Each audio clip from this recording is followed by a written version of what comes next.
23 मार्च 1931 की शाम Lahore central jail की दीवारों के बाहर सब कुछ सामान्य दिख रहा था। शहर की गलियों में लोग अपने अपने काम में लगे थे। किसी को अंदाजा नहीं था कि जेल की ऊंची दीवारों के भीतर इतिहास का एक ऐसा अध्याय लिखा जा रहा है जो आने वाली पीढ़ियों के दिलों में हमेशा के लिए धधकता रहेगा।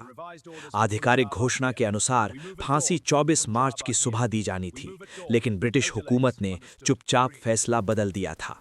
फांसी अब सुबह नहीं, उसी शाम दी जानी थी, गुप्त रूप से, बिना सार्वजनिक जानकारी के। ये बदलाव अचानक क्यों हुआ? क्या ब्रिटिश सरकार को डर था? क्या उन्हें अंदेशा था कि सुबह तक हालात उनके नियंत्रण से बाहर हो सकते हैं? यही सवाल हमें उन आखिरी 24 घंटों की कहानी में ले जाता है। 22 मार्च की सुबह से 23 मार्च की शाम तक, जब 23 वर्षीय भगत सिंह ने मौत का सामना जिस तरह किया, वो उन्हें एक साधारण क्रांतिकारी से कहीं अधिक बना देता है।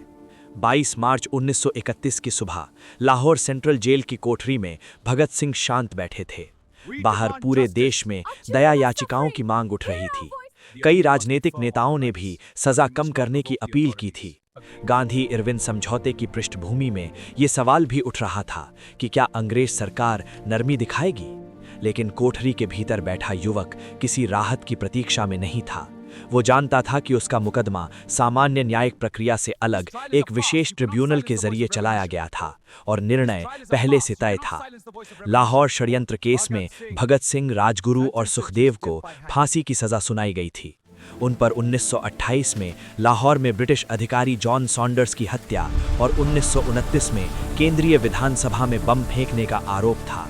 विधानसभा में फेंका गया बम जान लेने के लिए नहीं, बल्कि बहरी सरकार को सुनाने के लिए था। उन्होंने जानबूझकर गिरफ्तारी दी थी ताकि अदालत को अपने विचारों का मंच बना सके। 22 मार्च की दोपहर, जब जेल के गलियारों में तनाव पसरा हुआ था, भगत सिंह अपनी कोठरी में किताब पढ़ रहे थे। वे लंबे समय से समाजवादी और क्रांतिकारी साहित्य का अध्ययन कर रहे थे। आखिरी दिनों में वे लेनिन की जीवनी पढ़ रहे थे। उनके लिए क्रांति केवल हिंसक विद्रोह नहीं थी, वो सामाजिक और आर्थिक बदलाव का विचार था। वे मानते थे कि असली लड़ाई जनता की चेतना जगाने की है। उस दिन उनके वकील से भी मुलाकात हुई। चर्चा का विषय था अंतिम कानूनी प्रयास, लेकिन भगत सिंह ने साफ कर दिया था कि उन्होंने व्यक्तिगत दया याचिका नहीं दी है। हाँ, उन्होंने और उनके साथियों ने ये मांग जरूर रखी थी कि उन्हें फांसी की बजाय गोली से उड़ा दिया जाए, क्योंकि वे स्वयं को युद्धबंदी मानते थे। उनका तर्क था कि वे राजनीतिक संघर्ष के सिपाही हैं, अपराधी नहीं। ब्रिटिश सरकार ने ये मांग अस्वीकार कर दी।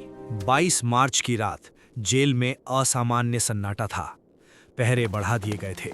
प्रशासन को अंदेशा था कि बाहर विरोध बढ़ सकता है।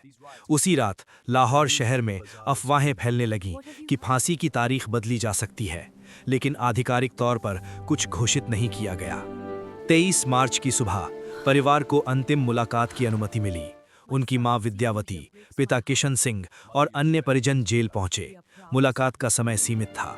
जब उनकी मां ने उन्हें देखा तो उनके चेहरे पर आंसू थे, लेकिन भगत सिंह शांत और दृढ़ दिखाई दे रहे थे। उन्होंने अपनी मां को ढांढस बंधाया। उन्होंने कहा कि ये शोक का नहीं, गर्व का क्षण है। उनके पिता ने कानूनी प्रयासों का जिक्र किया, लेकिन भगत सिंह ने स्पष्ट कर दिया कि वे अपने सिद्धांतों से पीछे नहीं हटेंगे। इस मुलाकात में भावनाएं थीं, लेकिन निराशा नहीं। भगत सिंह ने अपने परिवार को मजबूत रहने की बात कही। वे जानते थे कि अब निर्णय बदलने की संभावना लगभग समाप्त हो चुकी है। दोपहर के बाद अचानक जेल प्रशासन को ऊपर से आदेश मिला। फांसी 24 मार्च की सुबह नहीं, बल्कि 23 मार्च की शाम दी जाएगी। ये फैसला गुप्त रखा गया। इसका कारण साफ था। ब्रिटिश सरकार को डर था कि सुबह तक खबर फैल जाएगी और जेल के बाहर भीड़ जमा हो सकती है। वे किसी भी तरह का सार्वजनिक विद्रोह नहीं चाहते थे। शाम करीब 6 बजे जेल अधिकारी भगत सिंह की कोठरी में पहुंचे। वे उस समय भी पढ़ रहे थे। जब अधिकारी ने कहा कि समय हो गया है, तो उन्होंने शांत भाव से प्रतिक्रिया दी। उन्होंने कुछ क्षण रुकने को कहा, अपनी किताब बंद की और उठ खड़े हुए। उनके साथ राजगुरु और सुखदेव भी तैयार थे। तीनों ने एक दूसरे को गले लगाया। फांसी घर की ओर जाते समय उन्होंने इनकलाब जिंदाबाद और साम्राज्यवाद मुर्दाबाद के नारे लगाए। जेल के अन्य कैदी भी इन नारों में शामिल हो गए। उस समय जेल की दीवारों के भीतर जो गूंज उठी थी, वो केवल आवाज नहीं, वो एक विचार की घोषणा थी। 23 मार्च 1931 की शाम लगभग 7:30 पर तीनों को फांसी दे दी गई। प्रक्रिया औपचारिक थी, लेकिन वातावरण असाधारण। ब्रिटिश प्रशासन ने इस पूरी कार्रवाई को गुप्त रखने की कोशिश की। इसके बाद शवों को परिवार को सीधे सौंपने के बजाय रात में पीछे के रास्ते से बाहर निकाला गया। उन्हें फिरोजपुर के पास सतलुज नदी के किनारे ले जाकर जल्दबाजी में अंतिम संस्कार किया गया। स्थानीय ग्रामीणों ने जब ये देखा तो उन्हें संदेह हुआ। लोगों ने अधजले अवशेषों को पहचान लिया। खबर तेजी से फैल गई। अगली सुबह 24 मार्च 1931 पूरे भारत में शोक और आक्रोश की लहर दौड़ गई। कई शहरों में बंद और प्रदर्शन हुए। भगत सिंह, राजगुरु और सुखदेव अब केवल 3 नाम नहीं थे, वे प्रतीक बन चुके थे। उनके आखिरी 24 घंटे केवल मृत्यु की प्रतीक्षा नहीं थे, वे वैचारिक स्पष्टता, मानसिक दृढ़ता और अटूट विश्वास के घंटे थे। उन्होंने अपने जीवन के अंतिम क्षण तक पढ़ना, सोचना और विश्वास बनाए रखा। उन्होंने व्यक्तिगत जीवन से ऊपर अपने विचारों को रखा। ब्रिटिश सरकार ने सोचा होगा कि एक क्रांतिकारी को खत्म कर दिया गया, लेकिन उनकी फांसी ने स्वतंत्रता आंदोलन को और तीव्र बना दिया। युवाओं के बीच नई ऊर्जा जागी।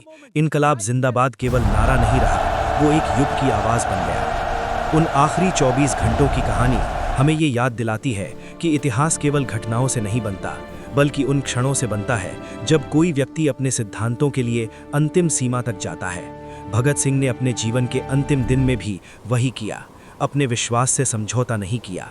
23 मार्च 1931 की वो शाम केवल एक अंत नहीं थी, वो एक शुरुआत थी, एक ऐसे विचार की जो समय के साथ और गहरा होता गया। और यही कारण है कि उनके आखिरी 24 घंटे आज भी हमें झकझोरते हैं, प्रेरित करते हैं और ये सोचने पर मजबूर करते हैं कि एक 23 वर्षीय युवक अपने विचारों के लिए कितना अडिग हो सकता है।